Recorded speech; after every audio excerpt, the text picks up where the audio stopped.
Blog Talk Radio.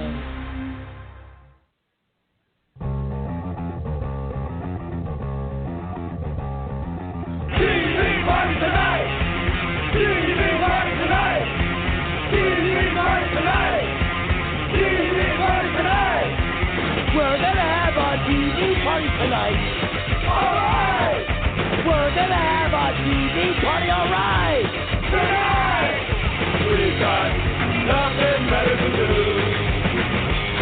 than watch TV and have a couple of brews.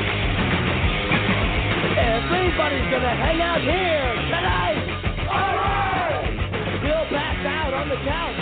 Alright! Tonight! We've got nothing better to do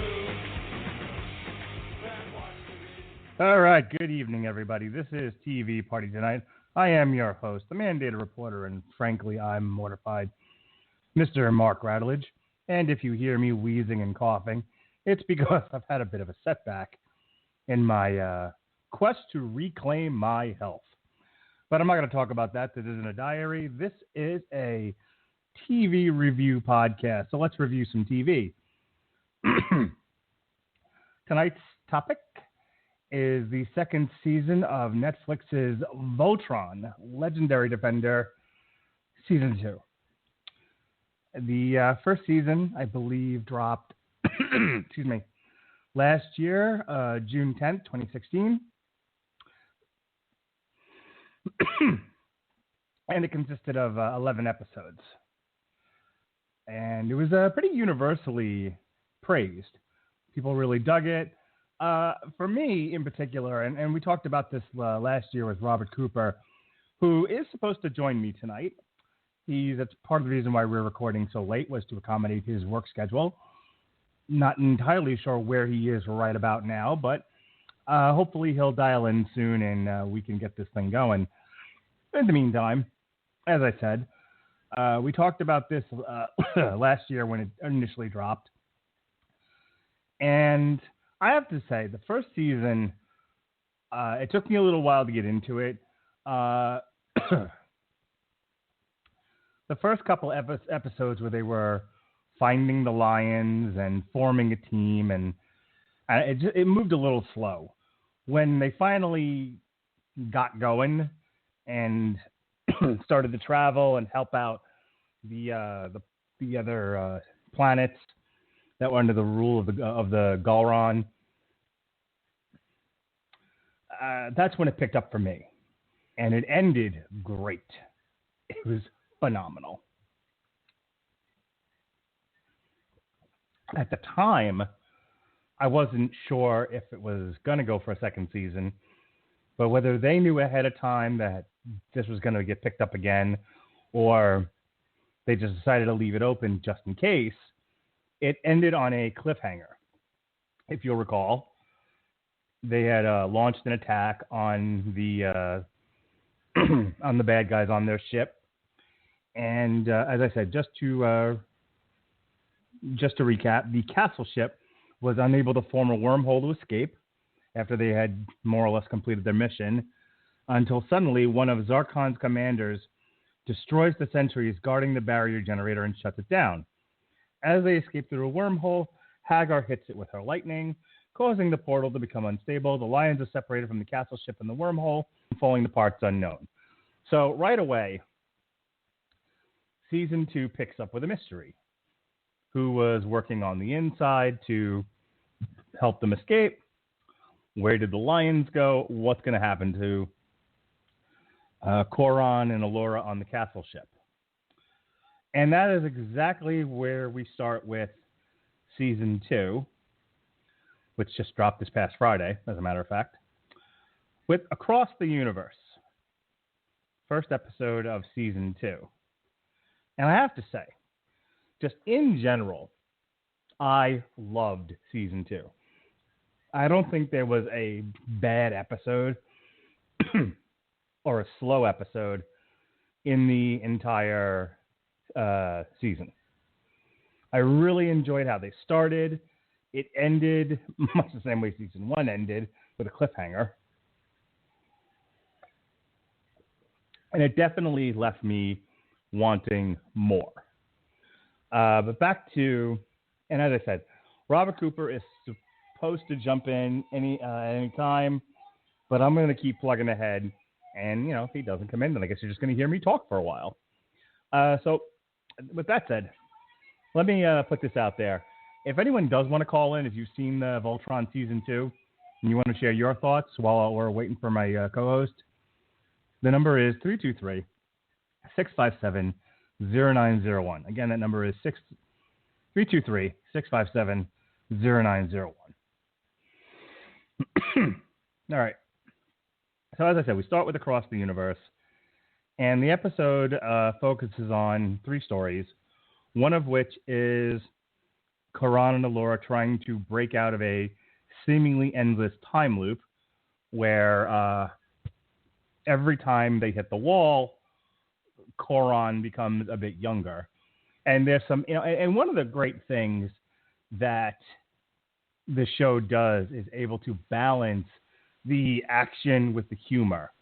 There's really something in it for both adults and kids alike. I actually watched part of this with my 2-year-old and part of it with my 6-year-old, and both of them really dug it. There were times where I would laugh, and my son had no idea what I was laughing at. But, you know, he certainly liked the action to it, and I appreciated the fact that they were able to balance, as I said, the comedy with the action, some of the more adult themes with the more childish things. I mean, it's really one of the best written series, really meant for children, that adults can appreciate that I've seen in quite some time. And speaking of appreciate children, I'm going to go ahead and bring on my own little wild child here. What kept you, Cooper? What's going on? Can't you see I'm not well? Well, actually, the really funny thing is I'm still at work. I haven't even actually, like, we're supposed to leave at 10. And I have this thing where I just keep working until the manager shows up and like, all right, let's wrap it up. He hasn't shown up yet, which means 2 things. 1, he's had a long day too. Or 2, I've been left here, which that'd be really funny. Does that mean you can't stay on the podcast or what? Where are we going with this? Well, it means that I was definitely calling in right now just to tell you I'm alive, and I'm going to keep doing this until Matt walks out here, and then I'll have to hang up and like call back in 5 minutes. Okay. But yeah, this show actually was really, I think, really continues with the quality of the first season. Actually, I would say it's even a tick up to it. Before you, good, we both sound good tonight. Welcome to the Wheezy Podcast Network. Well, the reason it's wheezy is because it's like 40 degrees. Yeah. And I'm only wearing a thin layer of coat. At this point, you being on the show allows me to actually take a breath. Otherwise, I'm going to keep coughing. Oh, boy, that makes for great material. Yeah, we're doing good tonight. All right, so let's get out of this and get back to the topic at hand before I completely am unable to talk. Before you came on, I had actually said that I thought season 2 was better than season 1. I thought season 1, and you can tell me if you agree or disagree with this, but I thought season 1 started off a little too slow, and it took a couple of episodes for really to find a groove. But pretty much once they were able to form Voltron and they were done training and they could actually go out and do missions and help people, and the plot was sufficiently moved along, I thought it picked up. Season 2 doesn't have that problem. You're dumped right back in the thick of things. The heroes are in peril, and you're playing catch up, with where they are. Even the bad guys are trying to figure out what in the hell just happened. And I actually really like Zarkon's arc, which we'll talk about. But, as a bad guy, they did a really, really good job of giving him a layer that you don't see in a lot of villains. We'll talk about that in a little bit. But like I said, overall, the show opens up at about 60 miles an hour, and it never takes its foot off the gas pedal. I mean, even the silly episodes, like the one in the mall. I love that where you had an intergalactic mall cop.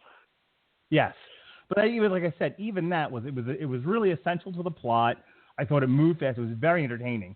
So overall, I thought season 2 was in many ways superior to season 1. Well, I feel like the kind of slow start to season 1 was warranted. It actually kind of allowed the viewer to kind of, ease them into everything, let them get to know the characters, get to know their quirks, and kind of get fond of them, and then pick up. It's actually something that a lot of your long-running tokusatsu shows, which I would totally review on a podcast for that if I actually recorded one. What a lot of them... Oh, don't die on me. What a lot of them do is, unlike, let's say, like an anime series or like this, where it's 12 episodes, you give it 3 episodes, you figure out what's going on. You give it the old anime try. With those shows, it gives you 12 episodes, and it's usually those 12 episodes are kind of relaxed, maybe just kind of not real. There's not any real stakes. There's Monster of the Week. They're learning their powers. It's entertaining. I felt like this was very much kind of a condensed version of that, where you were just getting to know your people. This, again, just like you said, they didn't have to worry about that because we already know our characters. There's already peril inherently in the fact that, well, no idea, what really happens to everybody at the end. Like, I love how it took 2 episodes for everybody to get back together. And it didn't give us any bullshit reasons either, which I love that. I really hate when they just, break up a team like this. Like this team for no good reason. I legit thought someone wasn't going to make it, and they were going to have to shove Allura into one of the lions. Well, they did that in the original series, so... Yeah, they lost somebody. I don't remember who.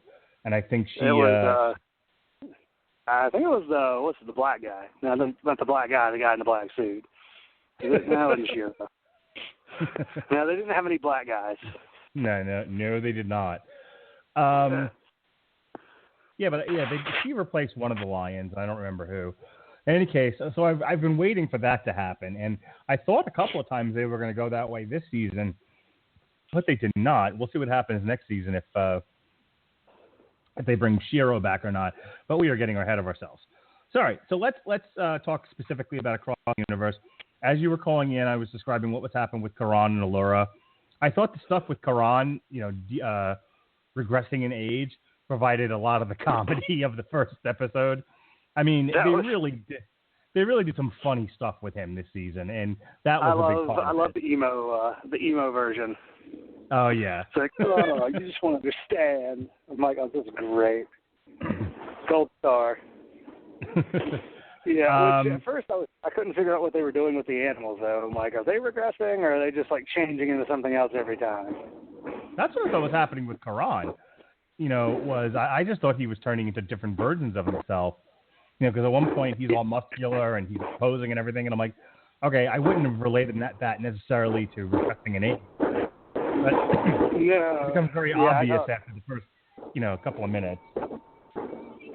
Yeah, and I like how it was not just a kind of a throwaway gag. It was actually important to the plot, which is something the show did a very good job of, which was like the mall episode, where it was totally a filler episode, but they did the thing that good filler episodes do, which is make sure that you have to watch it. Because it had Shiro getting to know the lion better and all that jazz. Yeah.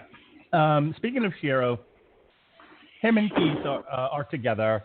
I thought they were going to have all 5 of the lions somewhere else, but actually there were 4 plot lines. Now that I'm thinking about it, there were 4 plots in this that were all tied together, not just 3. Anyway, Keith and Shiro land on some planet, and they're being chased by monsters, and Shiro's got a injury from the fight with Hagar and all of that. And so the setup here, and really the only thing that whole plot line started to set up, was the transition of leadership from Shiro to Keith. And a lot of this season has to do with Keith rising to the occasion and becoming the leader that he should be when Shiro inevitably steps down or is gone. This whole season, one of the big plot threads was, Keith finding himself, finding the leader within, and then becoming that leader. Also finding out that he's part, spoilers, that he's part Golron, which I thought was interesting. Certainly not something they did in the original series that I'm aware of. But just real quick, what did you think of the beginnings of the planting the seeds of Keith's arrival, rising to the occasion? Well, I like when you have kind of your mentor character looks to the other guy and like, look, man, I think you could do it. And then you kind of see them paying off, because sometimes you'll have a character that's like, oh, yeah, they're going to be the leader, and then they don't. Like in Dragon Ball Z, where they tried to make Gohan the main character. And it wasn't popular with the manga with the fans in the original manga, so they're like, well, Goku time. But, yeah, I like that they made Keith I would say a really good number 2. As in, like, you know, like a good number 2 can really step in when the leader's out and take over. Yeah. And I think it also helps with the drama of it all. Like, oh, well, shit, maybe Shiro is gone, because, you know, we do have a competent leader. One of the things I really liked about this season was they, you know, as you said, they gave you an opportunity in the first season to start to get to know them, to become attached to them, and become invested in the series. This season, I felt every character had something happen to them that made you get to know them more. Whether it was a big arc or a smaller arc, or, you know, just, you know, one little thing. Even Hunk, to a degree. Or even Hunk at the cook. Yeah, even Hunk, to a degree, had things happen to him that moved his character along and made you more invested in him. So, yeah, very, very well-written stuff here. But speaking of arcs, then we move over to Pidge, who lands in basically a junk pile. She's basically her purpose in this episode was, you know, reestablish her as sort of the tech person.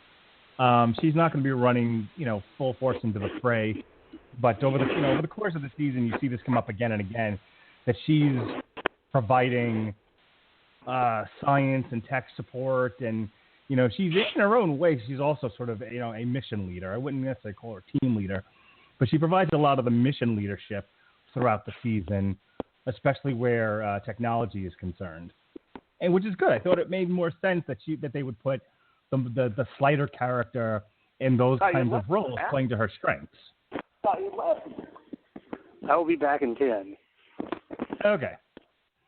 So one of the things I have Pidge do in this episode is, after sort of going through a transition period where she's just mucking about, trying to figure out, you know, what to do with her time and how, you know, and whether or not she should wait. She takes her fate into her own hands, and she ends up building an antenna. She attaches it to the lion, which sends a signal out, which the castle ship is able to find. Castle ship picks her up. They go off and they pick up Shiro and Keith, and, you know, they're pretty much reunited. And they're on their way to, at the end of the episode, they're on their way to pick up Hunk and Lance, who we will catch up with in the second episode. So let's talk about the bad guys for a moment while we're waiting for Mr. Cooper here to call back in. Zarkon, there are two things happening with the bad guys. One, there's a mystery as to, you know, within them as to who's the saboteur, who's the betrayer. And that takes up a lot of the season, and it plays right into the, you know, the season finale. But the other thing that happens, and you start to see it even in the first episode, is Zarkon becoming obsessed with finding the Black Lion. And if you're listening, Mr. Whitfree, by all means, if you want to call in, be my guest. Nothing is stopping you. You know you're a essential part of the Radulich and Broadcasting team. So, go ahead and call in 323-657-0901, and God forbid, you know, take the strain off my goddamn throat. Anyway, so he becomes obsessed with the Black Lion, finding it, bringing it home, reestablishing his connection with it, and it's not revealed just yet. It gets revealed later on in a couple episodes.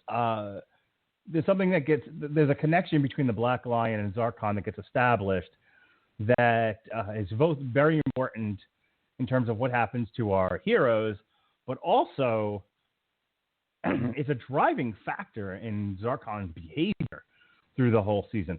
I thought it was very interesting because normally, like I said, with a lot of the bad guys, you have a situation where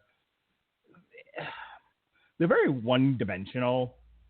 It's something that Robert and I have talked about on Everyone Loves a Bad Guy. They have their thing that they want, whatever their purpose is, and it just sort of gets limited to that. Here you have Zarkon really sort of establishing himself as, not just evil for evil's sake, and not just single-mindedly evil, but obsessed with this Black Lion to the exclusion of all else, which I really found interesting. I was fascinated that they gave that much depth to this character, because throughout the season, he keeps getting warned by those around him to focus on something else besides the Black Lion. And, there are warning signs that things are going to happen that he's not quite prepared for, or they are not, the Galron in general are not prepared for. And he will not listen to reason. And a lot of that gets set up right from the start. So as tonight progresses and we talk about more of these episodes, we'll come back to this, I think, a few more times. But just in general, I really, really liked how they handled the villains in this, especially once you get towards the season finale, which we'll talk about in a little bit. All right, so I'm not going to stall anymore. We're going to move on to episode 2, which is The Depths. And this is Hunk and Lance's story. No one else is really in it until the very end.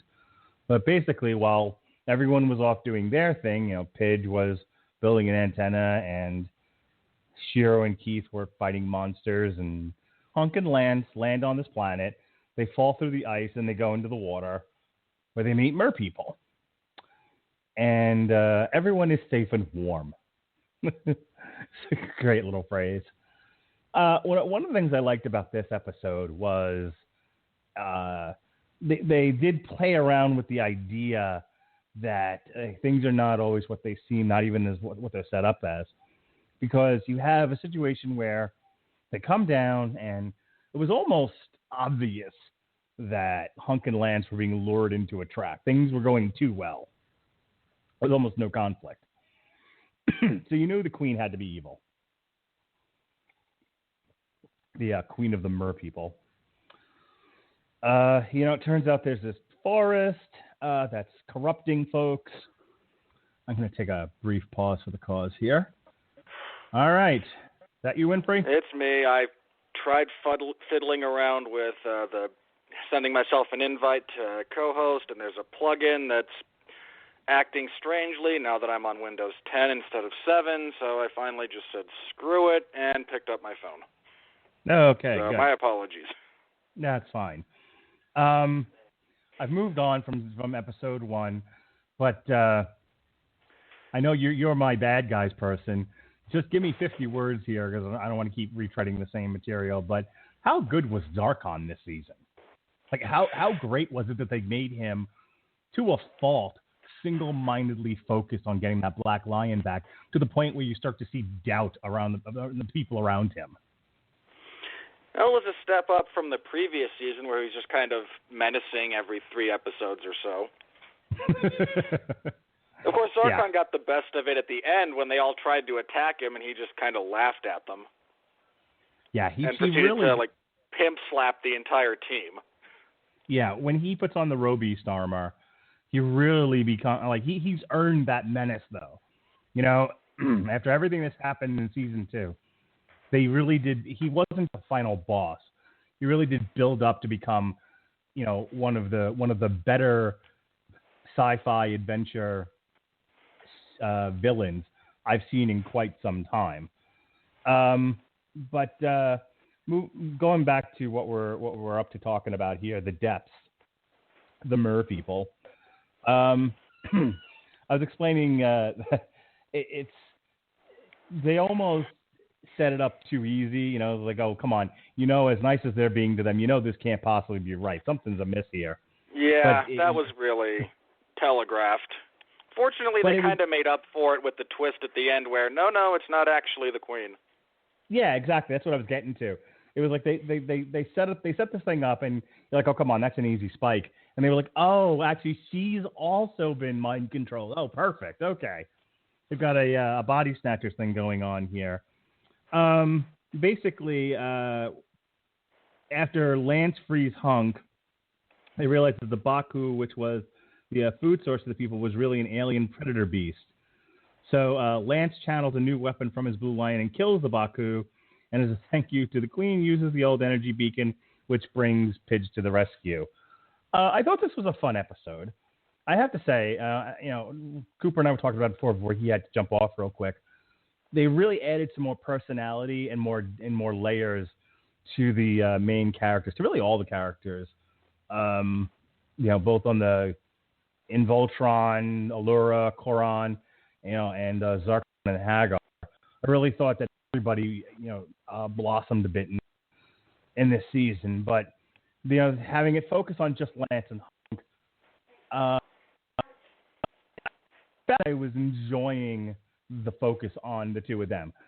I felt like, with season one, there weren't a lot of opportunities for them to focus on a single character or even a pair of characters. And this one, they balanced it out between doing team stuff and having single or dual mission stuff where you could really get a good sense of the characters. And I never found myself thinking, can we not focus on this character? This character bores the shit out of me. That was the case here. What do you think of episode 2, and what's your reaction to how they handled that balance between team and individual characterizations and build? I agree that they did a better job this time around of working with both groups and individuals. They also didn't fall into the typical Scooby-Doo, for want of a better example, of, okay, we're going to break up. So Scoob and Shaggy, you go that way. The three of us are going to go this way, and good luck to you. Because every freaking... Again, they didn't always break up along the same lines. They let you experiment and experience different characters having unique interactions with each other, and it was a massive step up. I got a kick out of this episode. Lance getting... the jellyfish on Lance's head caused me to chuckle. I watched that episode with my daughter, and she's not handling intimacy in media very well. Anytime someone's kissing or anything like that, she has a hard time with it. Jump in, Cooper, anytime. But she has a really hard time with it. And, yeah, it's icky. And so she happened to be watching that particular episode with me and Jonas. And every time Lance was on screen and doing something and being his usual CAD self, his Don Juan type self, she was like, "Can we get this character off screen?" I was like, "Jesus, Lily," which I thought was rather amusing. What do you think of this one from the depths there, Cooper? Logging out. I thought it was a pretty good episode. It was a nice little twist. Like, they weren't the bad guys the whole time. Because, I expected them to be the bad guys the whole time. Because I'm used to that. No, this show threw a nice little curveball. Vince Russo would be jealous of that swerve. Where'd I put the phone? Vince Russo would have had it make much less sense. That's true. In fact, it would have made a whole lot less dollars and went out of business while I was at it. Also true. That silence, I was like, "Ooh, tough crowd." But yeah, it was a good episode. It was largely enjoyable. I've shotgunned most of this. There's a few episodes I missed out on, but I'm not a good marathoner. I'm really bad at shotgunning series. I'm watch one or two a night. That's me.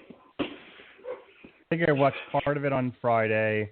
I watched more of it on Saturday, then I finished it up on Sunday. And I honestly, it was moving so fast and it was so good that when we got to the final episode, and Sheer disappears, and Zarkon's on life support. Spoilers, and Zarkon's on life support and everything. I was like, wait, that's it? We're done? I have to wait until next year to find out what happened? No, I wasn't ready for it to be over. They confirm? It's pending. I believe. I want. I'll check while we're talking. To be sure. It would make sense. Animation takes a long time to produce. I mean, we're not getting another season this year. I want to say when I looked earlier on the Netflix Wikipedia page, I want to say it was it might have said renewed, but didn't give a specific date. Who knows? In any case, let's move on to episode 3 here. So, and this one I'm going to have to read it a little bit, but this is where they introduce the good Galra. The Galra rebels, who call themselves the Blade of Marmora, which end up playing a fairly significant role in how the season plays out, especially in terms of Keith finding out more about his history. But I'll just read this. Following the team's reformation after the corrupted wormhole, Shiro is in a recovery pod and vividly dreams the day he escaped. Galra scientist Ulaz releases Shiro, instructs him to get back to Earth and find Voltron. Shiro also expresses that not all the Galra are evil, as Zarkon was previously the Black Paladin of Voltron. Finding space coordinates in Shiro's artificial arm, the Paladins find Ulaz, who reveals he's part of an order known as the Blade of Marmora, who are hidden within many ranks of Zarkon's empire. Praxis, who is remade into a roe beast, finds the Paladins and quickly gains the upper hand until Ulaz sacrifices himself to destroy the monster and let Voltron find the HQ of the Blade of Marmora. Shiro and the group decide to wait until they learn how Zarkon is beginning to track them. In his room, Keith holds a small dagger he has had since childhood, which bears the crest of Marmora, which I had completely forgotten about. I don't know if they were not even realized. He kept looking at that blade, and I thought it was the one they pulled off of Ulaz, but and I'm like, why does he have this? Do you remember, guys, if they introduced that blade in the first season and I had forgotten about it, or he just carries it. Okay. It's not a big plot point in the first season, but yeah, your first introduction to him, it is on his belt. It's just, again, he just carries it. Which is good writing. Again, good writing, introduce something in the background and then make it a big thing later. Chekhov's gun. Yeah, dress it down line. I heard about it completely. So it took me a couple episodes to realize what it was. In any case, as an introduction to the Blade of Marmora, I thought this was a good episode. They were transitioning out of picking up from season 1 and moving into the major plot thread of season 2. I don't have much more to say about it than that. Cooper, what were your thoughts on this episode? Episode 3, I thought, was a very nice way of introducing a kind of a more, I guess, realistic vibe to the show. Like, there's black and white in a lot of this stuff. Well, not black and white. There's shades of gray. Not every human's a good guy. Not every whatever the fuck they are is a bad guy. There are good ones. And one thing I really liked is that even when the guy sacrificed himself, nobody, like half the people still didn't trust him. They're like, it could have been a plot or a ploy. Right. They gave it for you. I don't trust it. God, only good Galra is a dead Galra. Right. Yeah. It was. But yeah, I really like that. Voltron, I really didn't feel like defeated the monster on their own.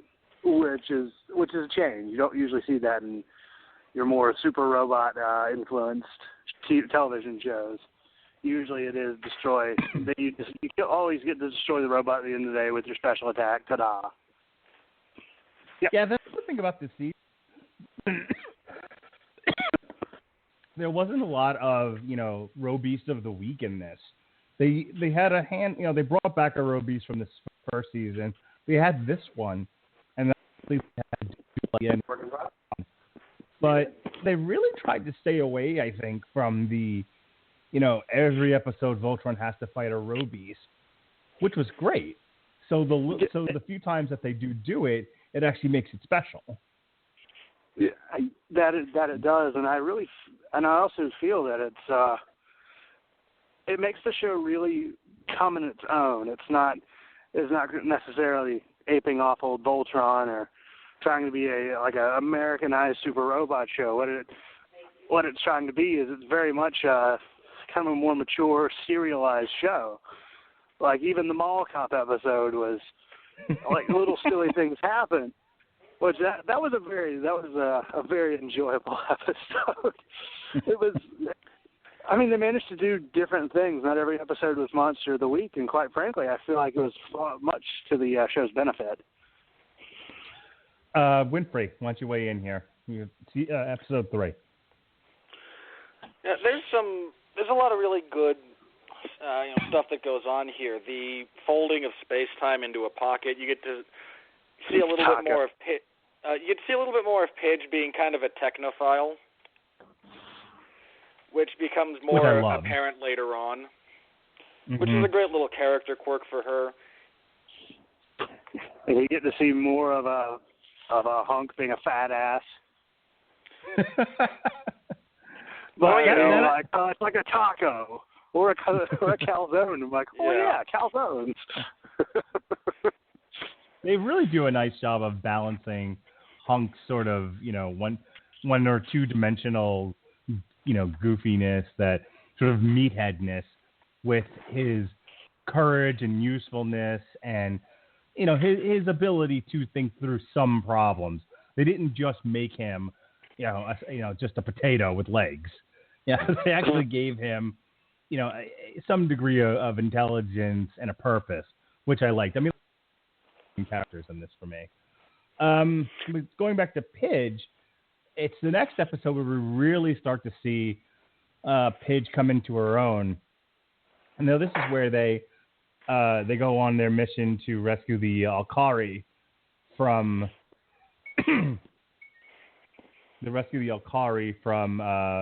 Zarkon's empire. And the great thing about this episode is the way they've set up Voltron in this series is Voltron can do a lot of crazy and wonderful things, but they won't happen until you find a deeper connection to your lion. And so you have this green lion who's very nature oriented, and it turns out that once Pidge sort of goes through this change, she comes out with this connection to the lion that produces this nature attack, which they end up using down the line. And as a matter of fact, I believe she starts to use it in this one, but they'll use it again with the road beast that they brought back from season 1. And I thought it was great. It gave her another layer to her character where, I think she even says it in this one where, she's like, oh, I don't like to go outside, but, I'm too pale. Yeah. But my allergies and complexion don't mesh with outdoor living, I believe is the specific line. Yes, it's a great line, but I love the fact that she, despite that, she has this connection to the natural world through this lion that rewards her with this learning attack. to understand the natural world through mathematics is a really important, is a really nice way to connect her character, because in the previous season she's very into technology, very into engineering and advancements. And here, for that to connect back to, by the way, nature obeys the same basic laws, right? And for her abilities, again, with engineering and whatnot, to be reconnected through that way is a very natural pathway for that character to make that leap. It's very intelligently written, and it's very logical on that level. So we're not getting just random character development in the sense that there's no rhyme or reason to it. It all makes sense. Yeah, I did enjoy that aspect of it. So we have another issue happening in this episode. Happens right at the end. One of the arcs of the season is that everywhere they go, Zarkon is right behind them. Everywhere. Yeah, it's another week or two. Yes.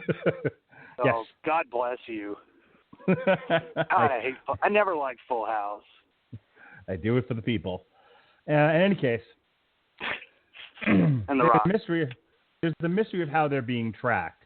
Is it Shiro's arm? Is it something on the ship? Laura thinks it's her, which we'll find out in the next episode. I think Keith thinks it's him. There's all kinds of stuff happening here. So, like I said, the problem here is they are being tracked and they don't know how, and they can't meet up with the Blade of Mamora because they don't want to lead Zarkon to them until they, figure out how this is all happening. And I thought that, when the writers plotted this out, there must have been no studio notes. You know what I mean, Winfrey? Well, one would hope at this point. They know what they're doing, and they're doing it well. A good studio executive knows how to get out of the way. This really felt like some fine and talented people sat around and plotted out an entire season's worth of stories and added all these subplots and, were able to tie things together. And I'm like, wow, as I'm watching this, I don't have a lot of criticism here. Excuse me. In terms of things that could have been done better or seemed like they were forced. And I'm like, this might be the only series I've watched in recent years that felt like it was completely done in a vacuum away from the studios. Now, DreamWorks is part of the group that put this out, which is Spielberg. And like I said, I'm wondering if it was just like, just do what you're going to do. It's going on Netflix, and we're not going to get involved, and we're all going to make a lot of money. That's how this felt to me. I don't know if you thought about that at all, but when it was over, I was like, God damn, this just felt pure, unadulterated, excellent storytelling. Well, really, that particular series of words sounds very familiar to something I say frequently when we review movies. Oh yeah, what's that? Just my hatred of studio executives. Get out of the way, you useless hacks. Go ahead, Coop. You were about to say something? I didn't really think of the more, how should I put it? I guess the more studio executive-esque. I didn't really have those thought processes when I was watching this. Perhaps it's because I don't review movies every week. I review music where typically there's no studio. There's a record label, but those things are garbage. But one thing I did think of was, especially with Tidge, the more toyetic elements of this, where if they were going to be releasing, like if this were, let's say, like those Japanese children's shows that I watch, there's a big problem sometimes where, well, we got toys to release. How are we going to give them the upgrade? Oh, fuck it, just give it to them. There have been times I've been watching Power Rangers, and it was, fuck it, just give it to them. Like it wasn't earned. And that's what I felt like they've done a really, really good job between this and Hulk got an upgrade as well. If they were going, let's say they're releasing toys for this, tying something like that into a storyline, which, by the way, at my local Walmart, they had all 5 of the Lions, and I wanted to buy them all. Yeah, they did. I wanted to buy them then and there, except the black one was about 30 and the other ones were 18 apiece. And you can make like a 16-inch Voltron. So I was like, I want to buy it. So this next episode might seem like filler at first until you realize that it's setting up for something down the road as far as an element of things they're going to need for the final plan, the final attack on Zarkon. Basically, dealing with this is, they keep jumping with Zarkon in pursuit. Zarkon finds them.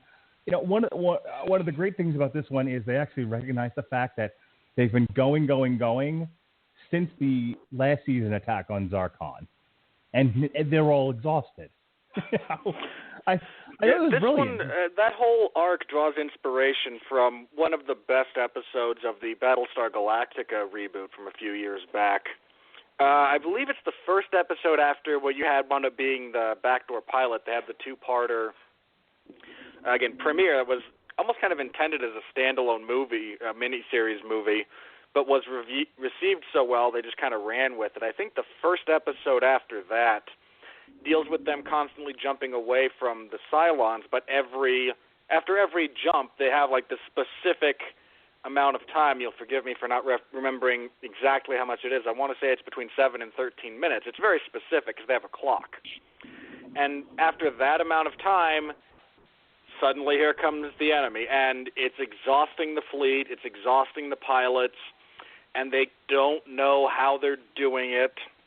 And by the end of the episode, they do figure it out, but it's one of the best episodes of that entire series, and it just kind of dealing with the fatalism there, and the constant oppressive danger that they're put in.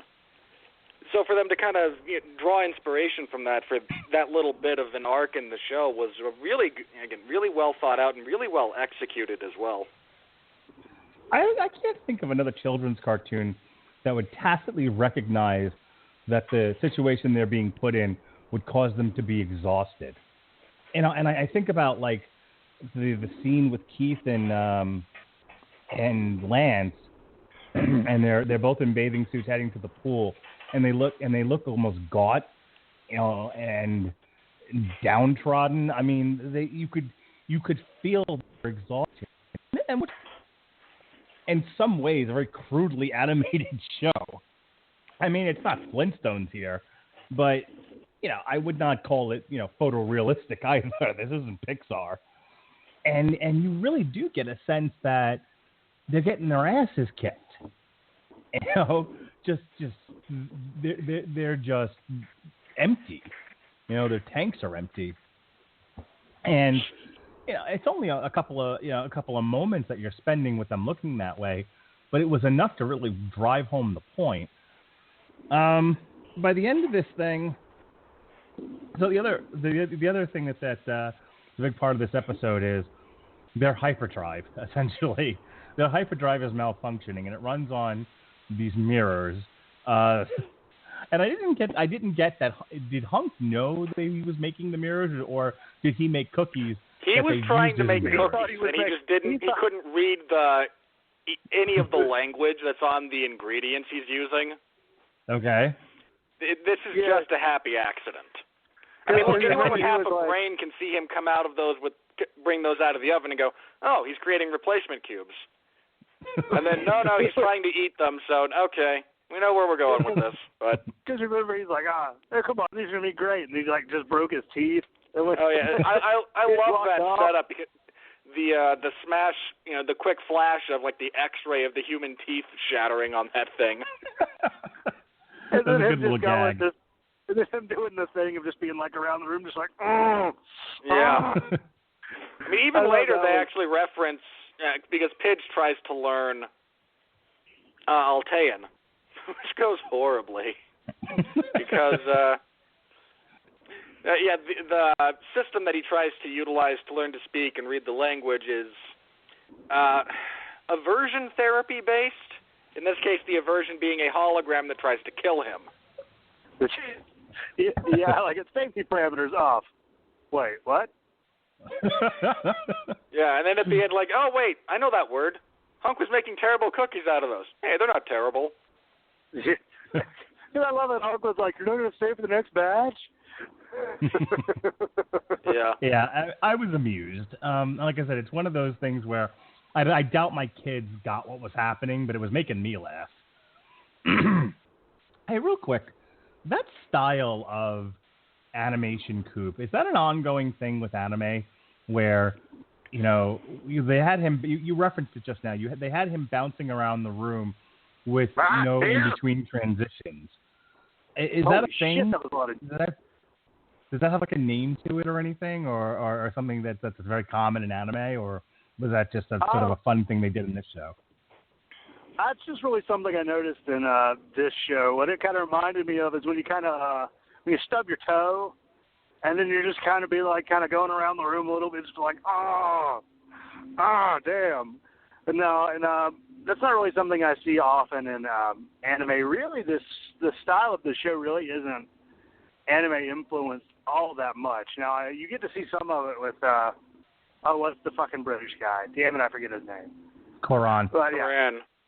The Koran, yeah. Peace be unto Allah.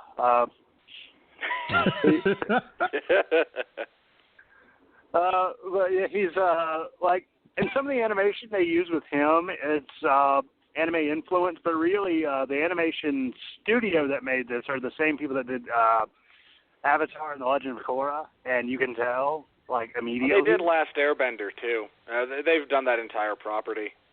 Yeah, that's it, Avatar, but at least it wasn't Avatar, the Last Airbender, that shitty M. Night Shyamalan film. Oh God, the less said about that, the better. We should just watch the cartoon because it's so much better. So much isn't even. It is leagues better. Like, I don't know. I would say they're if Avatar: The Last Airbender was like the NBA champs, like the movie The Last Airbender is like the lowest placed like fucking pickup league in the middle of, I don't know. There's a white people town. Let's go with Sheboygan. Because Wisconsin's always fun to mock.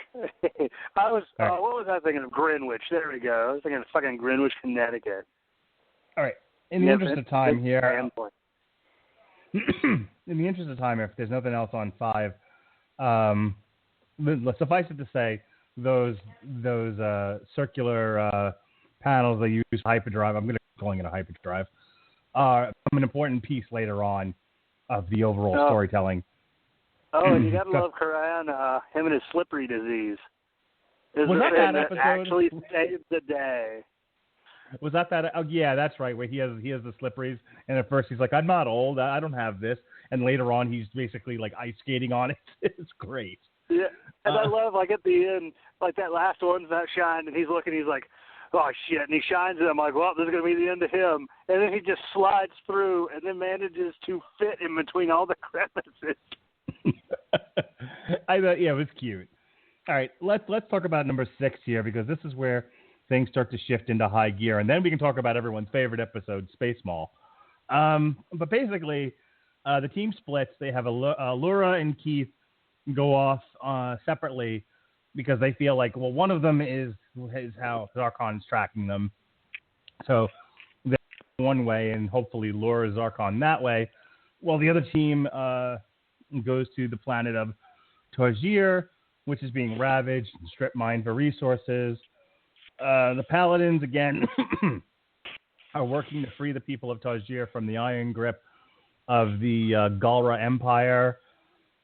One of the things I really liked about this episode, and again, it was an interesting approach to the season for what is ostensibly a kid's show. But, you have the idea of, as I was, saying somewhat facetiously before, the only good Galra is a dead Galra belief versus, no, the Galra are like any other group of people. Yes, you have a tyrannical dictator and those that are following him, but the Galra, they're not robots. They are, there are people, just like anybody else, just like any other planet, just like any other species, that feel that what's happened here is wrong, that Zarkon is wrong, and will not follow him. And you have Allura. In that same vein, I actually like that Allura is the vehicle for that prejudice. Mm-hmm. She is, in large part because, A, she's the one who is, kind of the typical anime princess in a lot of ways. The believer in goodness and teamwork and triumphing over evil and all that crap. But here she has giving prejudice. So giving her a character flaw is a really smart move. And the other thing is, her position is not necessarily one you can't understand. Sure. The Galra wiped out her people. And, I mean, it's one thing to kind of logically say, okay, if you don't mind me drawing the obvious parallel here. It's one thing to say, okay, I know not all followers of Islam are terrible people. really when thought a you were suicide going to go. bomber wipes out your family, I was going to say, I really thought it's you were going to harder go with. it's harder to go with that. I really thought you were going to go Germans and Nazis, but you zigged when I thought you were going to zag, and you went Muslim. Oh, yeah, I would have went with Nazis because they are like evil. But no, that's a brilliant point. You know, not every look. We this is an ongoing. Boy, if anything mirrors what's going on in America right now, it's that. You know, it's the idea of, you know, the people who think that that all Muslims are bad, they're all terrorists or terrorist sympathizers. You know, versus the people who have a little bit more common sense, which is there's billions of these people in the world. They're probably not all terrorists. You know? But again, if you have a situation where you were directly affected by, say, 9/11, or you've had members of your family in the military, number of various instances around the world. The objectivity kind of goes out the window a little bit, and it's not unfounded in that case. You understand why they feel that way. So Alora's prejudices in this instance, it's not just her being stupid. It's like, okay, she has life experience that has led her to this conclusion. Yeah. And one of the other really great things about it is that it isn't just resolved in a 23-minute episode. This follows and is a major plot thread right up until the end. I mean, when the reveal happens that Keith is half Galra, there's several all of a episodes sudden where she won't speak more than 2 words to him at a time. Yeah, she's literally going, "Would you please tell Keith?" And he's in the room with her. And I think even one episode, Shiro or somebody says to her, "Would you for this game?" And she basically was like, "No, I won't." And I was like, "Wow, that's pretty hardcore." And I had to going back to for a kid show, which Winfrey, you should be jumping up and down right now, saying, "You know what, Radulich? This is what I've been saying all along. God damn it." that just because it's a kid show doesn't mean it happens. They're idiots. Well, I don't need to jump up and down and rub your nose in my point. You're making it for me. I'm content to allow you to reach the same conclusion I've already come to in your own time. Fair enough. All right, if there's nothing more here, going once, going twice, sold American. Okay, so the big reveal actually happens in this episode, which I want to quick talk about before we move on, and that is the way Zarkon is tracking them is not through Keith, not through Allura, but through his connection to the Black Lion, which is again another plot thread that runs right up until the end of the season, and that is that Shiro and Zarkon are battling for the supreme connection to this Black Lion. And right now, almost makes you wonder what kind of things they did together. I mean, I almost do kind of want maybe a one-shot movie, telling the story of how Zarkon wound up turning, because if he's got that kind of connection over that amount of time and distance, those two must have been through some gnarly stuff together. Well, I think my buddy, rawr. No one remembers my buddy? All right, never mind. Yeah, I do. And I remember Creepy Uncle. Do you remember Kid Sister? Kid Sister. Kid. It was the same theme. Yeah. I watched. I love the 80s. Anyway, I have. You just happen to live it. Yes, I did. He was also being helped out though by Hagar and the Druids. I don't think it was just his connection, though. That was a big part of it. If you'll remember, there's a couple of episodes. Oh yeah, they're powering him up, and he constantly demands more and more power in his mad quest to retain that which was his. That's right. But that battle over the connection to the lion plays an important role in how the season ends. We'll get there. All right, Coop. I know between the three of us, I might not be letting you get a chance to say a lot, so I'm just going to let you take it away here in all its glory. Episode 7, Space Mall. Take it away. Space Mall. So we happen to find out that the crystal cookies that Hunk made or indeed not a permanent fix. So most of the crew decides to go to the Space Mall. But it is not quite what Karan, peace be unto him, thinks it's going to be. In fact, he thinks it's going to be more like a bazaar, where everybody's going to cheat you out of everything. And we actually get to see that at the end, which was that was a wonderful little exchange. Like it was like a game of ping pong, like a really good game of Olympic ping pong. I've got some pocket lint. I'll take your firstborn child.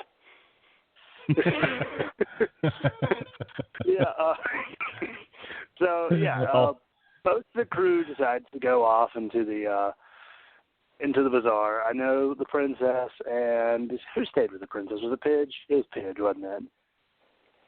No, Pidge. No, Pidge was in the mall. Pidge was with Lance, right? Yeah, they bought like a Nintendo or some shit and a cow. I laughed so hard when they couldn't connect it to anything on the spaceship. Because we've all been there, like, yes, I've got this, now let me connect it. No, I don't have the 3 plugs. Why? Right. What kind of just God would allow this? I don't have the right inputs. I don't have the right plug. Yeah, there's always something. Yeah, it sounds like me on a date. Good. All right. Save that for tomorrow's show there, buddy. I really wish they brought the cow out for some future use. Because where they buy that, it's like, here, free with each purchase, you get this cow. I love it. And they actually take it back onto the ship, and I'm like, can we bring that up again in the future? Because that's hilarious. It would have been funny if, like, there's that one bit where Karan tries to get in the Red Lion, and the Red Lion goes after Keith instead. And it would have been funny if at some point Karan somehow animated the cow. It was like, oh, I'm coming for you. Moo. Well, the cow was alive, which led to one of the funniest lines of that episode. Is they're all trying to escape very slowly on the back of this floating cow. You bought a cow? It was free with purchase.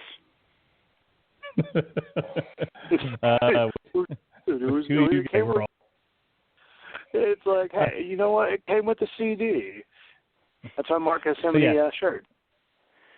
All right, so they're in the mall to try to find these mirrors, basically, to power their hyperdrive. You get a lot of funny exchanges, a lot of fun stuff going on. Of course, you have Top Chef Hunk, who takes this terrible restaurant and turns it around by cooking this. The other part of this episode, very important, is the continued battle between Zarkon and Shiro over the Black Lion, which takes place on an ash plane. And get flashback to Zarkon and the lion and all this other stuff. And ultimately, Shiro is to further his connection to Black Lion and push Zarkon out, tying up that plot thread for a while. Like I said, ultimately, it was a very funny episode. It was a fun episode. The first couple of, as much as I love them, there was a lot of serious stuff happening in the first 5-6 episodes, and it was nice to have one that was it was important to the overall story, but it was also super silly. Winfrey, anything else? Go ahead. I love that the mall cop is like, I will catch you for the Emperor. Like, I've noticed that the generals are a bunch of fanboys half the time. Especially the one on the, I think it was the next episode, where the guy's just like a total fanboy that just wants to sit at the fucking table and sit at the table with the boss. Something like that. Which real quick before I Winfrey get your take on the episode, at the very end they realize Zarkon can no longer track them, so we move into the next chapter of this season, the connection to the Blade of Mamora, and this is where we start to get some more of Keith's backstory. But real quick, Spaceball, Robert Winfrey, do you enjoy it? Yeah, I mean, what's not to enjoy? I think I laughed hardest when the robot dies in the restaurant, and Hunk's response is to the guy who runs the place, come on, put me in, I can do this, coach, that type of thing. What do you mean? No, you're here because you failed to actually pay me for food you ate. Like, sir, I'm a rotund gourmand with a very sensitive palate, and your robot is lying dead on the floor. And the cook's response is, well, the last one of those is true. He's like, I think you got a point with the last one, and he's like, all right, you're up. I love the old lady too. It's like, how long have you been in here? Well, he got me when I was just a kid, a girl. He's like, oh no. I did enjoy that character that whoever was running the diner. You know, he was just so militant about everything, and there's no joy in doing. You know, it's almost like, yeah. And by the end, Hunk's like, this isn't over medium. Nothing that isn't perfect that comes out of this kitchen. And you're like, sir, yes, sir. Yes, which, and it started with, it was like, you know, your plate number 753 sustenance is up next. You know, just reminded me very much of, like, you know, the Army and the cream chip beef. But episode 8, The Blade of Memora, we finally meet up with these folks. Keith and Shiro go to base. Keith brings one of the blades. This is well at first. And then basically they're like, well, if you can pass the trial, get you what you need, do what we got to do. Keith, after having the shit kicked out of him for a few rounds, finally figures something out. He's up in what appears to be a program. He sees his father. There's stuff going on. He basically has to make a choice between he can learn more about himself, but it's going to cost him, or, you know, he can sort of embrace the fact that while this stuff is important, so is Voltron, so is the team, so is the greater mission, and sometimes you have to put a little bit of yourself away, you know, to embrace the greater good, which I thought was an interesting message. So, you know, overall, Cooper, what did you think of this episode? I thought it was a pretty good episode. I'm trying to think which one was it. Was that the one with the big fluffy aliens, or was that the one where? Sorry, because I kind of tuned out there for a second. Was it the one with the big fluffy aliens, or the one where anytime? I love to talk over you. Or the one where Keith had to, like, pretty much become a man. Yeah, the one where Keith had to become a man. Yeah, I remember that episode. That episode was actually really awesome. I loved what they did with it because you got to see so much more of Keith just because you were in his head, and that's something that I'm very happy they didn't do all the time, of course. But I thought it was just incredibly well executed. Overall, it was probably one of my favorite episodes, just because, especially when you combine it with the one that came before, it was a very nice bit of tonality. Mm-hmm. One of the things that happened. Well, this was also a little overdue for Keith as far as, you know, character development and backstory goes. We got a lot of that with everyone else in the first season, and Keith kind of took a back seat in terms of development and motivation. And so for us to finally get a little bit of that again was overdue, and it was very well done in this instance. Like I was saying, one of the things that happens in this is we go back to the turncoat, you know, over on Zarkon's ship, Command Base, who's a part of the Blade, and he alerts the Order that the investigation is increasing and the timetable must be escalated. At the very end, I believe it's at the very end of that episode, they come up with the game plan to take on Zarkon once and for all, but that means they're going to need stuff. One group's got to go to this worm in space that eats planets, and the Weblum. The Weblum, yes. We get the hilarious digital VHS recording of how to deal with the Weblum. Yes. That always skips over the relevant parts. Yes, of course. That's comedy, everybody. So there's that. They need the alien mathematician thing. Laura has to go get something from I think it's the Alkari. Laura has to go all the way back to the Belmara, who we saw in the first season. You're right. The bar. I'm confusing my aliens. All right, so let's get to the Weblum here.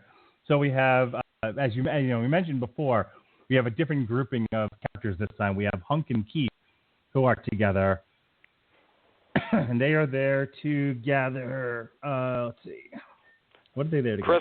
The crystallized substance that they need to make the discs that power the hyperdrive. Right. Yes, they're going to need this because the object here is to suck Zarkon's ship into a giant wormhole and send them to the other side of space where it can't do anyone any harm, and they can take out the ship. So that's what they're there for, and the whole episode is spent dealing with this alien worm thing. This is one of those episodes, really, that's more about Hunk than anything else. This is sort of his coming out. This is also an opportunity for Keith to... And I'll tell you, I think you guys are talking about, Keith didn't really get a lot of the first season in terms of backstory.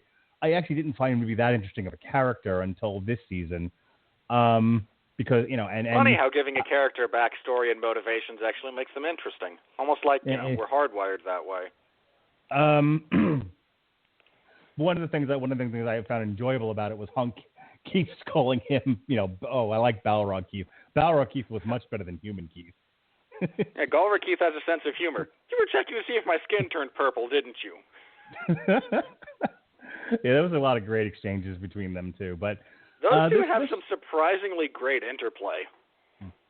But this episode was a lot about Hunk rising to his challenge and showing courage and being more than just the meathead.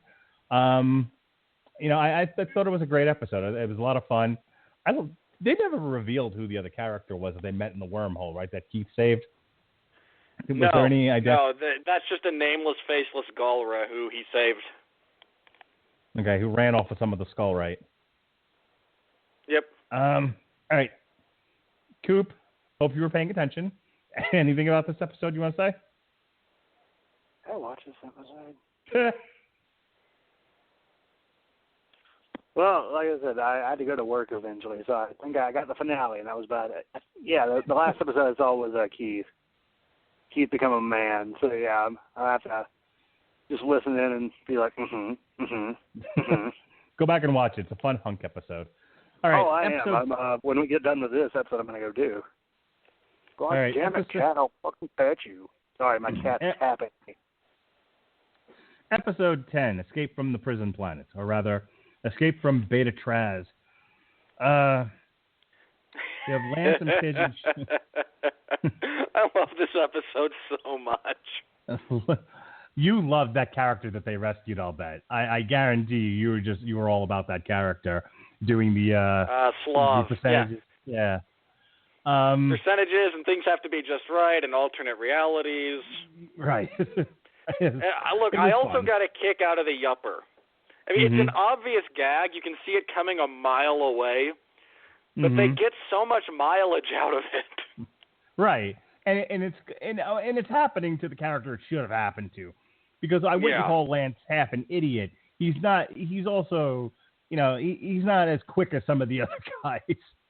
He's definitely a pretty face, and it's totally believable that he would just assume this thing is, that's only using one.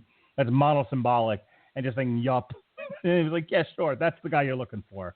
He's the important part of the mission. It doesn't hurt that he keeps asking it questions to which yup could be a believable answer. Sure. I mean, and this was... I wanted to yell at them for doing the stupid. Look, if you're ever meeting someone and you're not sure who it is, don't tell them, don't ask them, are you X? Because they're probably going to say yes. Or yup. That's just how that works. I was talking to Cooper before you called in. They really gave Pidge, they played to the character's strengths. Pidge is not going to run headlong into battle. Pidge is going to be that person, giving you technical advice, or coming up with strategy. That's where her strong suits are. And that's exactly what they did in this episode.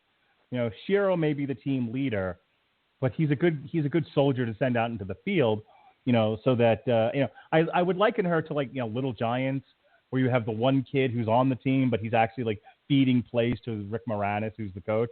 You know what I'm talking about? Did you ever see the movie? Yeah, I'm well aware of the annexation of Puerto Rico. All right, I've seen Little Giants. Hey, you know what's funny? The Panthers did that play one year, and it worked. Oh, I know. It's no, you look, Pidge being the person who gets into the map room and dispenses information makes sense for her character. Shiro losing his temper a little bit with Slav was hilarious because Shiro's a very even-keeled kind of guy. Yeah. I mean, he'll get loud if he has to, but he doesn't lose it all that often. So Slav's sitting there going, no, we can't walk over that. There's entirely too many cracks. What do you mean? We can just walk over it. No. You don't understand. Am I the only one here concerned with the fate of my mother's back? I didn't know that nursery rhyme was intergalactic. Nursery rhyme? Every time you step on a crack, you create you create fractures in space-time, allowing for infinitely more universes to pop up, exponentially increasing the odds of one existing where your mother has a broken back. Yep. I could just close your eyes and walk over them. I'd know you were doing it. Math humor. It's terrific. All right. Why don't we just turn off the gravity? That increases our chances of success by at least 47%. Could you just not breathe during this episode, Winfrey? Were you laughing that hard? I had to pause it a couple of times. It was, and then you counterbalance that with Lance running around with the Yupper. Yes, the space dog. And the dog is like more effective at being Lance than Lance is. It's taking down enemies, and it's so happy. And then at the end, when they escape, but the Yupper stays behind, and the guy's like, well, the mad genius got away, but at least I saved my Yupper. Who's a good Yupper? It was cute. All right, episode 11, Staying Alive, Staying Alive. We're back to our friend the Robeast from the first season, the one that kicked Voltron's ass. This is round 2. Allura's with the Balmera to get Crystal. This is when the Robeast, in doing so, the Robeast is reawakened. Voltron shows up to fight it, and this is where again Pidge gets to use. I think a couple of them use their newfound abilities with the Lions to finally take this thing down. We haven't seen a good Voltron versus a Robeast fight in a couple of episodes, so it was fun to see this one. And really, that was the most effectively menacing Robeast of the first season. I don't remember a lot of the Robeasts, but that one. You remember the one that had infinite lasers and impenetrable armor? Yeah. They really made a good job of making that one distinctly menacing and memorable. They do eventually defeat it, though, and they head out to the Elkarian homeworld where they've built the portal. There's a bit here, I think, where Allura is still very cold to Keith after learning that he's part Galra. Yeah, she thanks Hog for getting the crystals. Yes. Okay. And then I'm just going to read this right here. Meanwhile, Thace makes the error of returning for a spy device he planted, only for the druids to intercept and capture him. So yes, his goose is cooked. He's in hot water. And that brings us to our two-part episode, our two-part story here, our two-part season finale, The Best Laid Plans and Blackout. This is it. This is the final confrontation with Zarkon. Now, all season long, Zarkon has been, again, single-mindedly focused on bringing back the Black Lion, to the point where they have made no plans for this. They have a spy. They have some inkling of what's about to happen to them. Hagar is legitimately worried about, the threat they face, and yet Zarkon... There comes a point when every right-hand man winds up questioning the sanity of the crazy leader. Yeah. The mad dictator eventually alienates even, the person without whom they would not be said evil tyrant. They're most devout followers. And that's where we are at the beginning of this one. She's like, God, they could be coming here. We've captured the spy. We can learn about their plans. She's like, no, give me more power. Right. I must find the Black Lion. I need the Black Lion. Nothing. Dude, let it go. There is nothing without the Black Lion. You have an empire to run. I almost wish they'd let him have a little bit of exposition about that, because while I appreciate him, there's a lot you can infer about it. Mm-hmm. I really do wish at one point when someone questions him, he'd have just responded with the obvious, if I get that one, because you need all 5 to form Voltron. If I get one of them, we don't have to worry about Voltron ever again. Right. And this is the easiest one for me to track. Why do you not? I really did want a brief moment where he smacked someone and said, "Here's why I'm doing what I'm doing. Stop being stupid and do what I say." At which point we could have the logical conflict between, well, I appreciate your plan, but we've got bigger concerns that are about to drop us through a wormhole. Can we develop a little bit of cohesion here? Well, they've got. I believe they are coming back for season 3. And they're bringing back Prince. They're bringing into the fold Prince Lotar.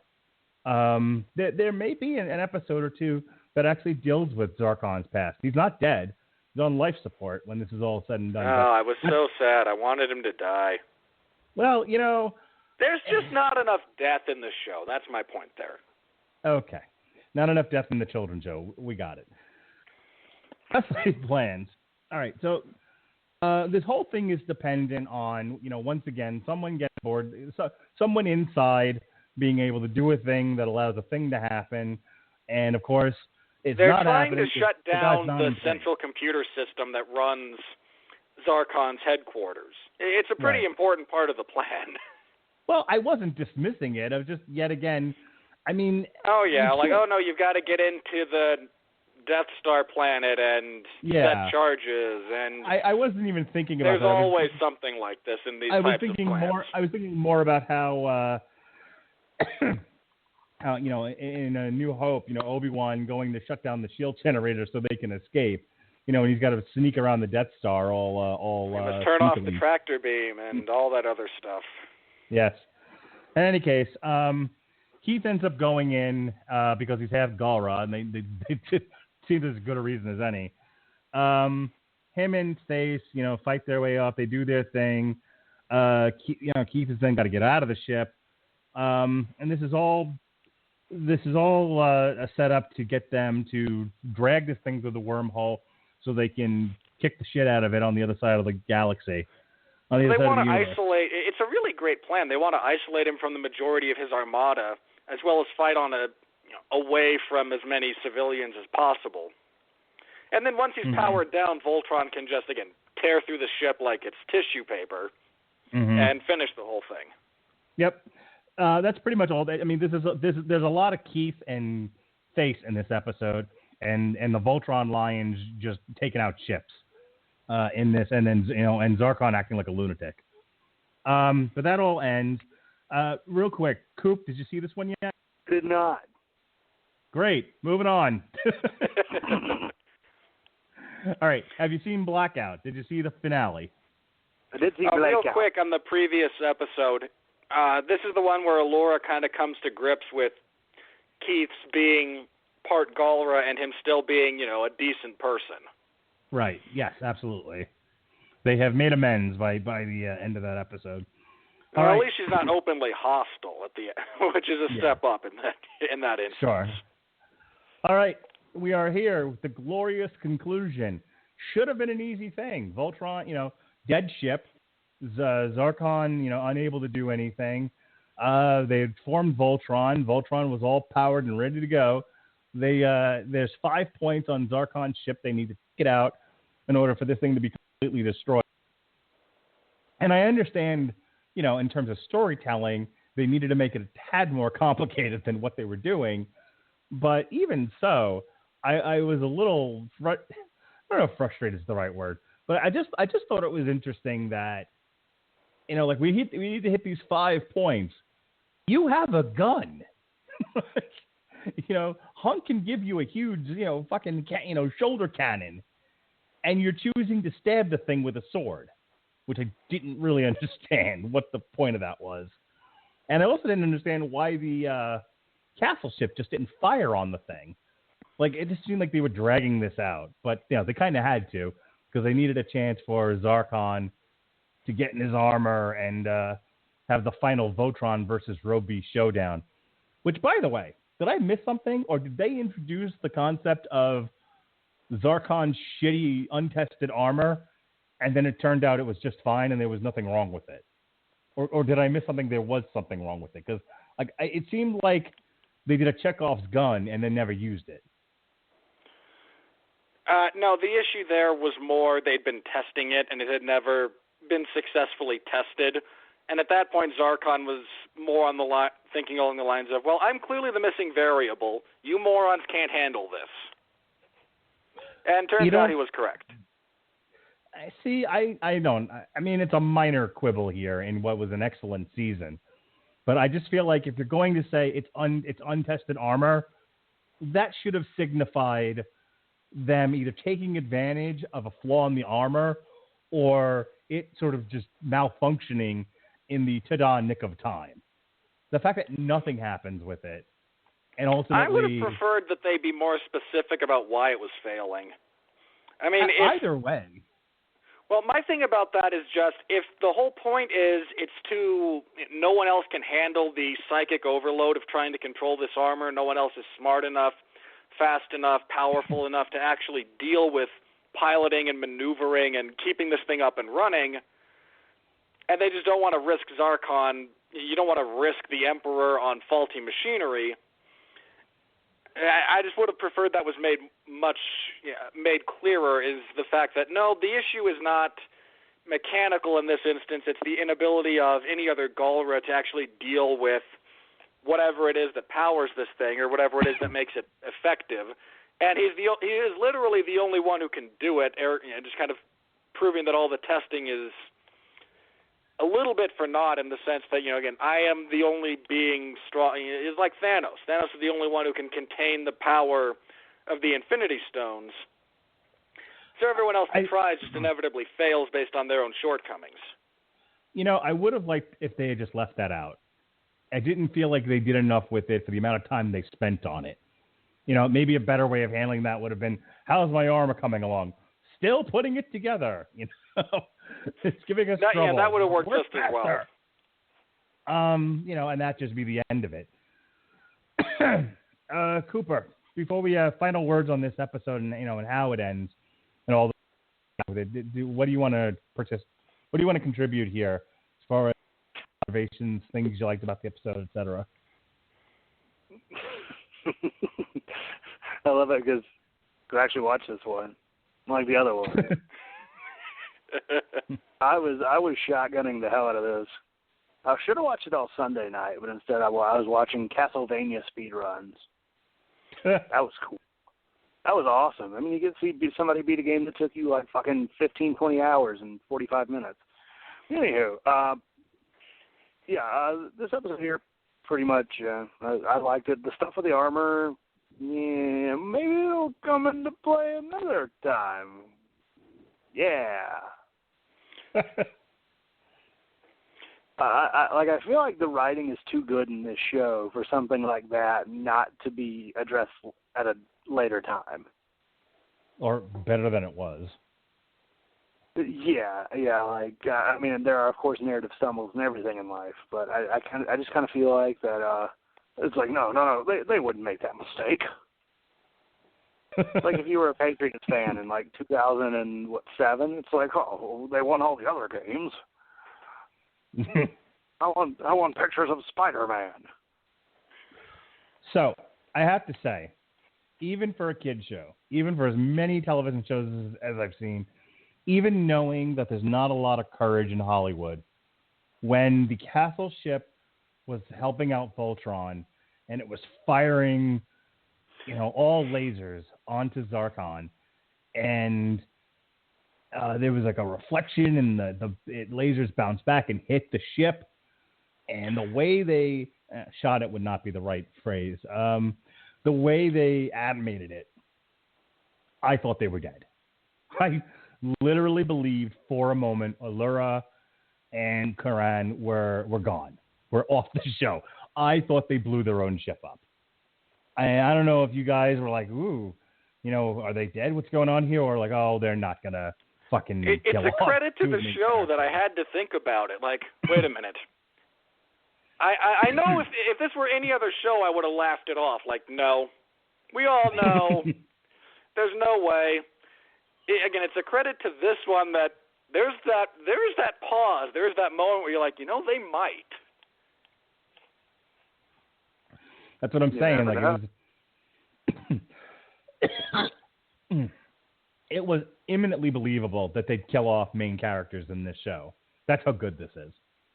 But alas, once again, they are knocked out.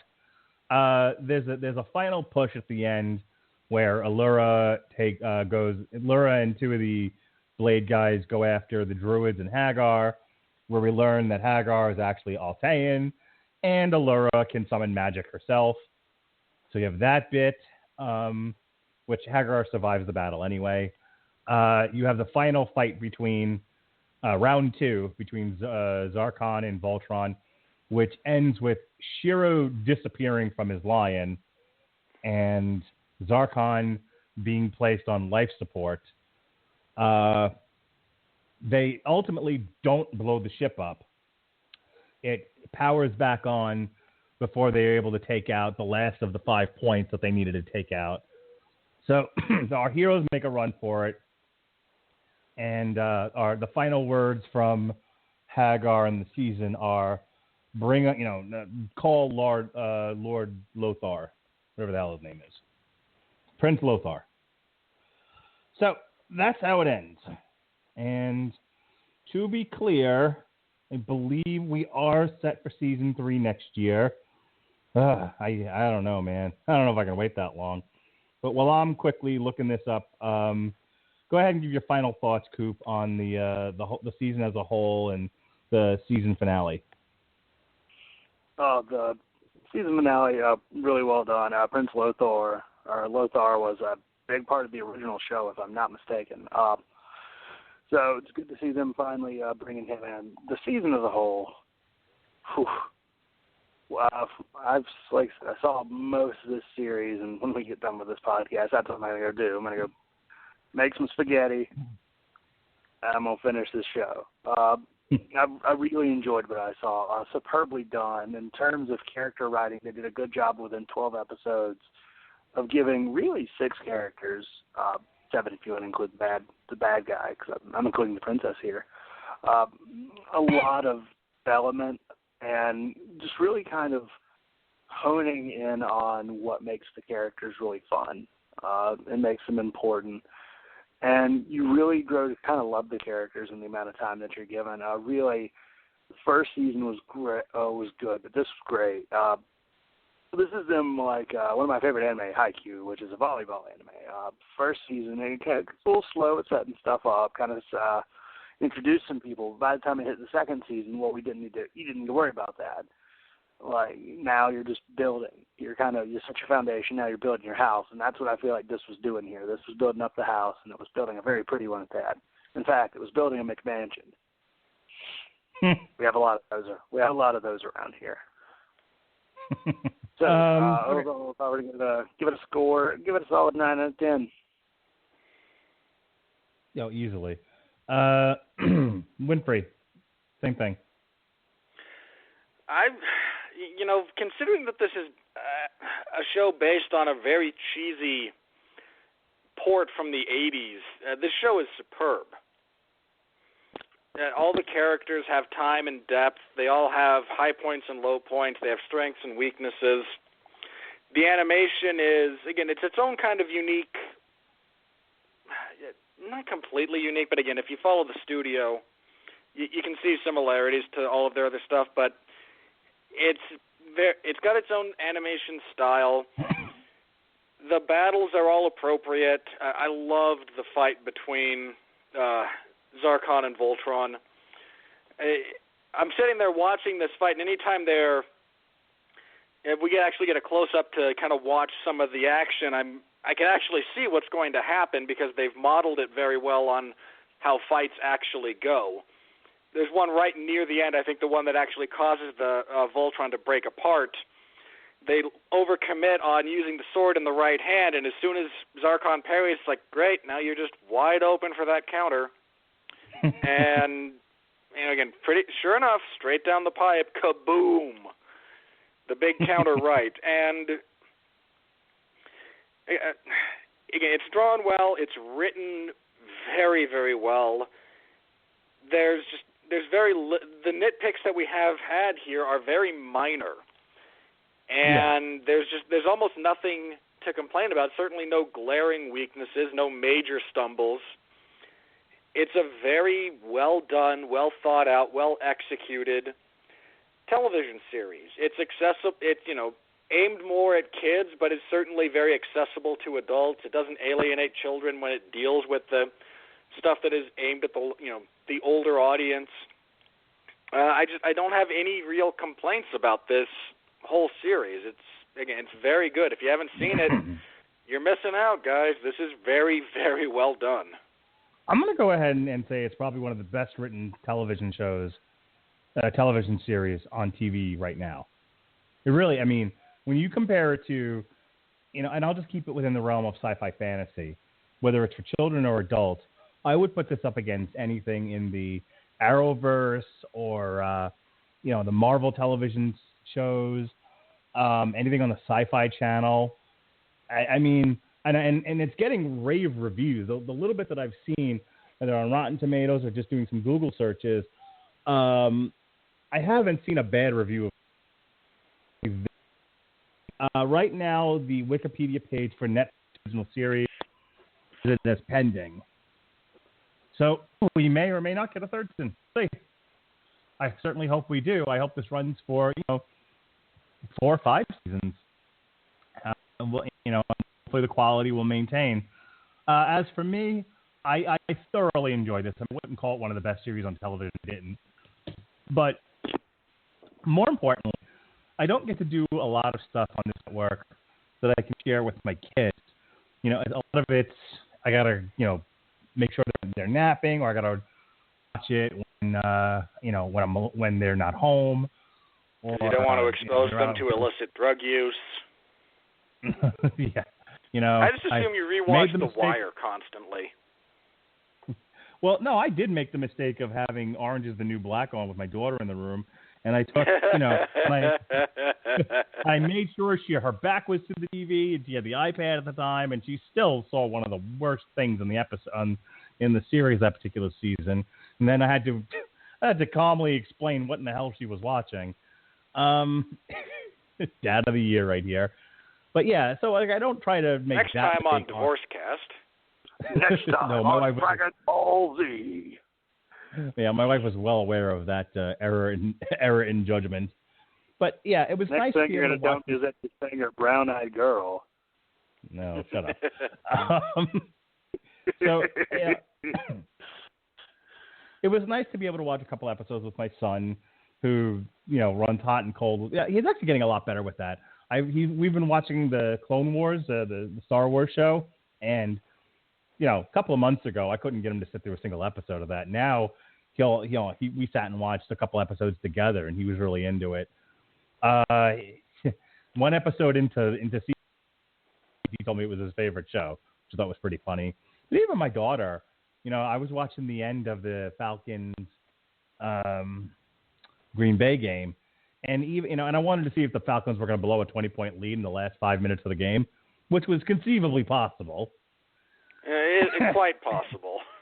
Didn't happen, but certainly no. It was well within the realm of possibility. Yeah, I really wanted to watch the game until at least the last 2 minutes or something, just to see how close the score was going to end up being. And she was like, "No, can we please watch Voltron? It's like I gotta go to bed soon. I want to watch a couple episodes of this before I go to bed." So there's there was some enthusiasm there for her too. So it was nice. It was enjoyable for me. It was enjoyable for my kids. It is. I have to give a lot of kudos to the writing team that really wrote the strongest seasons of television I've seen in quite some time. It ain't The Wire, but it was wildly entertaining, and I have to say it was pretty solid. Like you said, we had some minor quibbles, but I don't think there was like a major plot hole in this thing, or something that was imminently confusing, or something I just didn't understand what was happening. It was very clear what the objectives were and how things played into each other. There was no wasted motion. It really was a solid season, and I'm very excited to see where they go with this next. So with that said, we are going to bring this to a close. We are a little bit over the 90-minute recording time. So I want to first thank Robert Winfrey for jumping on here as we got off to a bit of a rocky start. And as you can see, I'm a little under the weather tonight. So thank you, Robert, for coming on. Happy to help. And, of course, thank you, Cooper, for getting onto the show. I appreciate your efforts despite the stuff going on at work. Yeah, that was funny. I was there so late because apparently everybody at my work is an asshole and left the poor assistant manager who is on salary, who doesn't get paid by the hour, to put up all the cardboard. That poor bastard. Oh, goodness gracious. Okay. So real quick, do you want to do any plugs there, Coop? I know, tomorrow we have Metal Hammer of Doom. And I think every week you say, once upon a time you used to do a podcast. Would you like to do that now? Of course. The Metal Hamster of Doom, tomorrow night, 9:30, right? Is it 9:30 or is it 9? I don't know. When are you available there, Schmucky?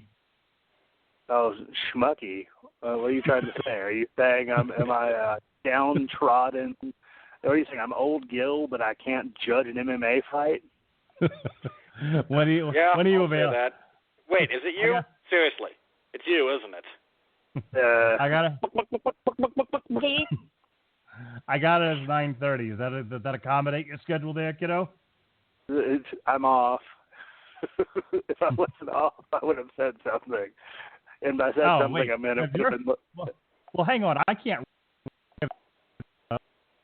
Old man with COPD. What? So if you're available by 9, we're going at 9 o'clock. Oh yeah, I much prefer 9.